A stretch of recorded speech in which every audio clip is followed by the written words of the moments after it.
Onam സെലിബ്രേഷൻ്റെ first day ആണ്. അപ്പോൾ first ഡേക്ക് പോണേക്കാൾ മുമ്പ് നമ്മൾ ആദ്യം ബ്രൗണീനെയും കൊണ്ട് നടത്തിക്കാമെന്ന് വിചാരിച്ചു. മടി പിടിച്ച ഒരാൾ ഇടയ്ക്ക് എടുക്കണം. ബ്രൗണി ഇത് നമ്മൾ കുട്ടാ. നമുക്കപ്പോൾ ആ പാർക്കിൻ്റെ ഏരിയയിലേക്ക് പോവാം. അവിടെ സ്ഥിരം നടക്കാറുള്ള സ്ഥലം, ബ്രൗണിക്ക് ഇഷ്ടമുള്ള സ്ഥലം ഇവിടെ.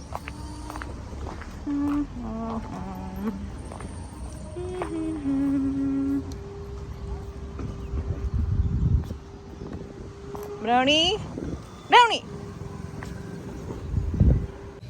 അങ്ങനെ നമ്മൾ ബ്രൗണിയെ കൊണ്ട് നടത്തിച്ചിട്ട് വന്നു. ഇനിയിപ്പോൾ നമ്മൾ താഴെ ക്ലബ് ഹൗസിലേക്ക് പോവാണ്. പൂക്കളം ഇവിടെ വരച്ചു തുടങ്ങിയിട്ടുണ്ട്. അപ്പോൾ നമ്മളത് പൂക്കളം ടീമിലുണ്ട്. കുറേ തരം ടീംസ് ഉണ്ട്. കൾച്ചറൽ ടീംസ്, പൂക്കളം ടീംസ്, ഗെയിംസ്. അപ്പോൾ നമ്മൾ പൂക്കളം ശരിയാക്കാൻ വേണ്ടിയിട്ട് പോവാണ്. ഒരു ഉച്ചയാകുമ്പോഴേക്കും 2 മണിയാകുമ്പോഴേക്കും അത് കഴിയും. നമ്മൾ അവിടെ പോയിട്ടുള്ള ക്ലിപ്സ് ഞാൻ കാണിച്ചു തരാം. ഹെയർ സ്റ്റൈൽ ഞാൻ ഒന്നും കൂടി മാറ്റി. അത് അച്ഛൻ പറഞ്ഞു രസമില്ല എന്ന് പറഞ്ഞപ്പോൾ ഞാൻ അത് വീണ്ടും എടുത്ത് മാറ്റി. അപ്പോൾ നമുക്ക് ലേറ്റായി നമ്മൾ പോവാണ്. Bye bye bye. 4 മണിക്ക് പുലർച്ചെ 4 മണിക്ക് തന്നെ അവർ പോയി പൂക്കളം കളക്ട് ചെയ്യാൻ വേണ്ടിയിട്ട്. എന്നിട്ട് 9 മണിക്ക് ഇപ്പോൾ അവർ എത്തിയിട്ടുണ്ടായിരുന്നു. അപ്പോൾ നമ്മളോട് വരാൻ പറഞ്ഞു. അപ്പോൾ നമുക്ക് പോയിട്ട് കട്ട് ചെയ്ത് പൂവൊക്കെ ഇട്ട് എല്ലാം റെഡിയാക്കാം. വരച്ചു തുടങ്ങി തോന്നുന്നുണ്ട്. അപ്പോൾ നമ്മൾ എത്തിയപ്പോഴേക്കും ജസ്റ്റ് സ്റ്റാർട്ട് ചെയ്തിട്ടുണ്ടായിരുന്നുള്ളൂ വരയ്ക്കാനൊക്കെ. വരയ്ക്കുന്ന ടീമുണ്ടായിരുന്നു. വരയ്ക്കാൻ അറിയണം, അടിപൊളി ഡിസൈൻ ചെയ്യുന്ന ആൾക്കാരൊക്കെ വരയ്ക്കാൻ തുടങ്ങി. നമ്മൾ പൂക്കൾ കട്ട് ചെയ്യാൻ വേണ്ടിയിട്ട് ഓരോ ടേബിളിൽ പല പല പൂക്കളായിട്ട് ചെറുതായിട്ട് കട്ട് ചെയ്ത് അങ്ങനെ സ്റ്റാർട്ട് ചെയ്തിട്ടുണ്ടായിരുന്നു. അപ്പോൾ അതിൻ്റെ കുറച്ച് ക്ലിപ്സ് അപ്പം എടുത്ത് വെച്ചിട്ടുണ്ടായിരുന്നു. അതാണ് ഞാൻ കാണിച്ചു തരണത്.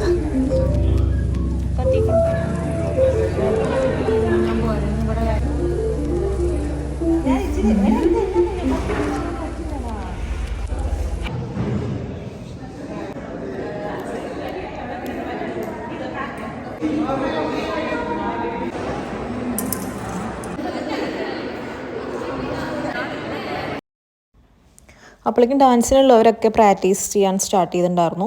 അവിടെ നമ്മുടെ 2 ഹാളുണ്ട് നമുക്ക്. അത് നമ്മൾ ഒരുമിച്ച് 1 ഹാളായിട്ടാണ് പരിപാടി നടത്തുന്നത്, കൾച്ചറൽ പ്രോഗ്രാം ഇതെല്ലാം. അപ്പോൾ അങ്ങനെ ഈ ഓണം സെലിബ്രേഷൻ്റെ ഇതിന് പരിപാടി എന്താ പറയുക സ്റ്റാർട്ട് ചെയ്തപ്പോൾ തൊട്ടേ നമുക്ക് കുറേ ഫ്രണ്ട്സ് ആയി തുടങ്ങിയിട്ടാണ്. മലയാളീസ് തന്നെ ഓൾറെഡി 300 എത്രയും മലയാളീസ് ഉണ്ട്. അപ്പോൾ നമുക്കപ്പോൾ തന്നെ കുറേ കമ്പനിയായി, കുറേ ഫാമിലി ആയിട്ട് പരിചയപ്പെട്ടു. അപ്പോൾ ഞാനും തിരുവാതിര കളിക്കൊക്കെ ഉണ്ടായിരുന്നു. അപ്പോൾ അതിൻ്റെ പ്രാക്ടീസ് സെക്ഷനും ഇതൊക്കെ നമ്മൾ 1 മാസം തൊട്ടേ പ്രാക്ടീസ് ചെയ്യാൻ തുടങ്ങിയതായിരുന്നു. അതൊക്കെ ഉണ്ടായിരുന്നു. അങ്ങനെ കുറേ പരിപാടികളുണ്ട്. അതിൻ്റെയൊക്കെ ക്ലിപ്സ് ഞാൻ വഴിയേ കാണിച്ചു തരാം. അപ്പോൾ പൂക്കളൊക്കെ ഞങ്ങൾ ഇട്ട് അടിപൊളി ഡിസൈനായിരുന്നു കേട്ടോ. രാധിക എന്ന് പറയുന്നതിന് ഒരു ഫ്രണ്ട് ഉണ്ടായിരുന്നു. ആളാണിത് ഫുള്ള് ഡിസൈൻ ചെയ്തത്. വെറൈറ്റി ഡിസൈനായിരുന്നു. തിരുവാതിരയായിരുന്നു ടീം. ഇതുവരെയായിട്ട് ആരും ചെയ്തിട്ടില്ല എന്നാണ് ആൾ പറയണത്. ശരിക്കും നല്ല അടിപൊളിയായിരുന്നു. ഇത്രയും വലിയ പൂക്കൾ ഞാൻ ആദ്യമായിട്ട് കുറേ നാൾക്ക് ശേഷം ഇടുന്നത്. കുറേ നാൾക്കല്ല, കോളേജും സ്കൂളിലായിരിക്കുമ്പോൾ ഇത്രയും വലിയായിട്ട് കിട്ടുന്നുണ്ടാവില്ല. അത് ഭയങ്കര വലുതായിരുന്നു, അടിപൊളിയായിരുന്നു.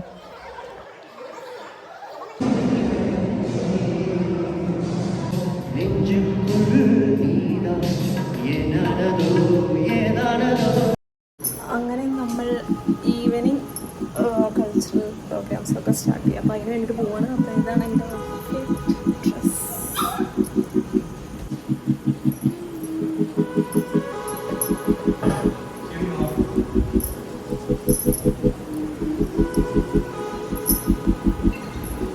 അപ്പോൾ എൻ്റെ സിസ്റ്റർ വന്നിട്ടുണ്ടായിരുന്നു 2 പരിപാടിക്കും. അപ്പോൾ അവൾ കൂടിയിട്ട് ഞാനും അജയും എൻ്റെ സിസ്റ്ററും കൂടിയിട്ട് അങ്ങനെ ഞങ്ങൾ ക്ലബ് ഹൗസിലേക്ക് പോയി. Namaskaram and a very warm welcome to all of you who have gathered here today.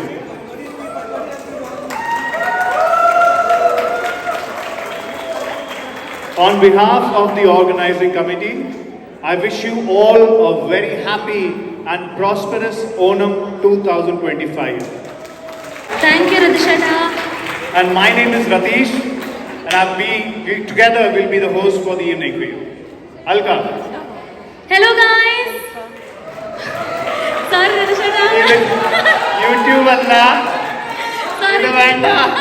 ഞാൻ പെട്ടെന്ന് ഒരു നിമിഷത്തേക്ക് ആലോചിച്ചു പോയി ഞാൻ എൻ്റെ യൂട്യൂബ് വീഡിയോൻ്റെ ഇൻട്രോ എടുക്കാന്ന്. ഇല്ല, എല്ലാവർക്കും എൻ്റെ ഹൃദ്യമായ നമസ്കാരം. ഇന്ന് കേരളത്തിൻ്റെ വിളവെടുപ്പ് ഉത്സവമായ ഓണം ആഘോഷിക്കുന്ന ഈ വിശിഷ്ട വേളയിലേക്ക് എല്ലാവർക്കും എൻ്റെ ഹൃദ്യമായ സ്വാഗതം. ഓണം എന്നാൽ ഓരോ മലയാളിക്കും അതൊരു ആഘോഷം മാത്രമല്ല, അതൊരു വികാരമാണ്. അല്ലേ? അല്ലേ? ആർക്കും ഒരു വികാരം തോന്നണില്ലല്ലോ. പറയൂ, ഇതൊരു മോണോലോഗ് അല്ല. ഞങ്ങൾക്ക് പാർട്ടിസിപ്പേഷൻ വേണം. ഇത്തിരി ഒച്ചയൊക്കെ ഉണ്ടാക്കും എന്നല്ലേ ഞങ്ങൾക്ക് ഇവിടെ നിൽക്കുമ്പോൾ ഒരു ഉത്സാഹമൊക്കെ ഉള്ളൂ ഇത് പറയാൻ. Yes, that's the spirit. അപ്പോൾ ഞാനിപ്പോൾ എൻ്റെ ഫ്രണ്ട്സിനോടൊക്കെ പലയിടത്തും, കേരളത്തിലല്ല പലയിടത്തും ഉള്ള ഫ്രണ്ട്സിനോടൊക്കെ സംസാരിക്കുമ്പോൾ ഓണം സമയമാകുമ്പോഴത്തേക്കും എനിക്ക് തോന്നുന്നു കേരളത്തിനെക്കാളും കൂടുതൽ ആഘോഷങ്ങളൊക്കെ പുറത്താണ്. അപ്പോൾ നമ്മളിവിടെ കൂടിയിരിക്കുന്നത്, ഇവിടെ ബാംഗ്ലൂർ, കർണാടകയിൽ നമ്മളിവിടെ കൂടിയിരിക്കുന്നത് ഇത്രയും മലയാളികളുടെ കൂടെ, ഇത്രയും ആൾക്കാരുടെ കൂടെ ഓണം ആഘോഷിക്കുന്നു. അത് ഭയങ്കര ഒരു അടിപൊളി ഒരു കാര്യമാണ് അല്ലേ? അപ്പം നമുക്ക് ഈ 2025 പ്രസ്റ്റീജ് ഓണാഘോഷം 2 ദിവസത്തെ പരിപാടിയായിട്ടാണ് നടക്കുന്നതെന്ന് നമുക്ക് എല്ലാവർക്കും അറിയാലോ. അപ്പോൾ ഇന്ന് അതിൻ്റെ ആദ്യത്തെ ദിവസമാണ്. അപ്പം അതിൻ്റെ ആദ്യത്തെ ദിവസത്തെ പരിപാടി നടക്കുമ്പോൾ നമ്മളിവിടെ ഒത്തുകൂടിയിരിക്കുന്നത് നമ്മുടെ കുടുംബാംഗങ്ങൾ നടത്തുന്ന കൾച്ചറൽ പ്രോഗ്രാംസ് കാണാനും അത് കണ്ട് കൈയടിക്കാനും അവരെ സപ്പോർട്ട് ചെയ്യാനും പ്രോത്സാഹിപ്പിക്കാനും ആണ്. അപ്പോൾ ഒരുപാട് സ്നേഹത്തോടെയും കൈയടികളോടുകൂടിയും നമുക്ക് അവരെ സപ്പോർട്ട് ചെയ്യാം. അവരെ സപ്പോർട്ട് ചെയ്ത് നമുക്ക് ഈ പ്രോഗ്രാം കളറാക്കാം. അല്ലേ? എല്ലാവരും റെഡിയല്ലേ? പറയൂ, റെഡിയല്ലേ? അടിപൊളി. വൺ മോർ തിങ് രതീഷേട്ടാ, രതീഷേട്ടന് ഇപ്പം എത്ര നാളായി പ്രസ്റ്റീജിലെ ഓണം കൂടുന്നു? 5 years. ഈ 5 കൊല്ലം എനിക്ക് ഇപ്പോഴും ഓർമ്മ. രതീഷേട്ടാ, നമ്മുടെ ഫസ്റ്റ് ഓണ പരിപാടി നമ്മുടെ ടെറസിന്റെ മുകളിൽ, ഇവിടെ ഈ ടെറസിന്റെ മുകളിൽ നമ്മൾ നടത്തിയിരുന്നു 5 കൊല്ലം മുന്നേ. അതിലെനിക്ക് തോന്നുന്നു ഒരു മാക്സിമം ഒരു 50-60 ആൾക്കാരെ പങ്കെടുത്തിട്ടുണ്ടാവുള്ളൂ. അന്നും നമുക്ക് ഈ തിരുവാതിര കളി ഉണ്ടായിരുന്നു, ഓണപരിപാടികൾ ഉണ്ടായിരുന്നു, പക്ഷെ അതൊരു ഹാഫ് ഡേ പ്രോഗ്രാം ആയിരുന്നു. അവിടുന്ന് നമ്മൾ 5 കൊല്ലം ഇപ്പറേ വന്നപ്പോഴത്തേക്കും 2 ദിവസത്തിൽ കൊണ്ടാടുന്ന ഒരു പരിപാടിയായി നമ്മുടെ പ്രസ്റ്റീജ് ഓണാഘോഷം മാറിയിരിക്കുന്നു. എനിക്ക് ഇത്രയും ഒരു പ്രൗഡായി തോന്നുന്ന ഒരു മൊമെന്റ് അതിന് ആരോടുമല്ല, ഇവിടുത്തെ വോളണ്ടിയേഴ്സിനോടും നമ്മളിവിടെ കൂടിയിരിക്കുന്ന എല്ലാവരോടുമാണ് നന്ദി പറയാനുള്ളത്. ബിക്കോസ് എല്ലാവരുടെയും സപ്പോർട്ട് ഇല്ലാണ്ട് അത് നടക്കില്ലായിരുന്നു. A special shout out to the volunteers. Because അവർ രാപ്പകലില്ലാണ്ട് ഓടി എല്ലാ കുറേ കമ്മിറ്റികൾ ഉണ്ടാക്കി ആ കമ്മിറ്റികളിലേക്ക് ആൾക്കാരെ വിളിച്ചു. എല്ലാവരും ഒരേപോലെ പണിയെടുത്ത് മാസങ്ങളോളം, ഇപ്പൊ കൾച്ചറൽസിലാണെങ്കിലും ഒരുപാട് പേര് രാപ്പകലില്ലാണ്ട് പ്രാക്ടീസ് ചെയ്ത് വീണ്ടും തെറ്റിച്ച് വീണ്ടും പ്രാക്ടീസ് ചെയ്ത് അങ്ങനെ കണ്ടു. എന്തൊരു ഭംഗിയായിട്ടാണ് എല്ലാവരും ഈ ഒരു സമയത്ത് ഒത്തുകൂടിയത് അല്ലേ? അത് ഭയങ്കര ഒരു really applause and cheer for the volunteers and the organizing committee for this Onam. Absolutely.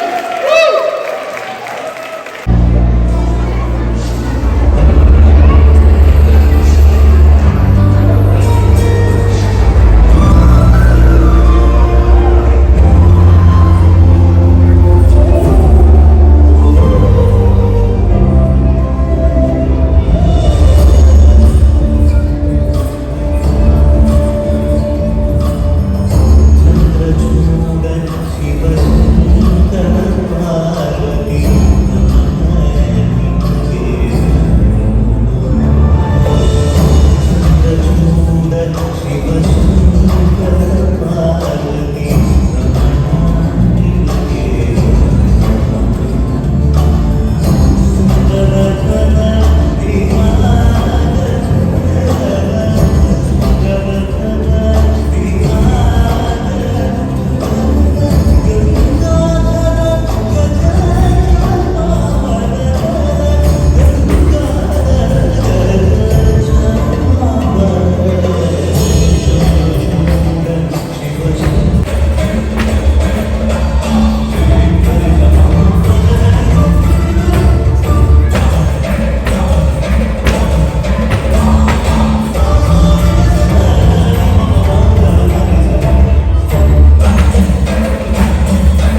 അങ്ങനെ പരിപാടിയെല്ലാം കഴിഞ്ഞു. ആദ്യത്തെ ദിവസത്തെ ഓണ സെലിബ്രേഷൻ കഴിഞ്ഞ് നമ്മൾ നൈറ്റ് ഡിന്നറിന് നമ്മൾ പുറത്ത് പോയി.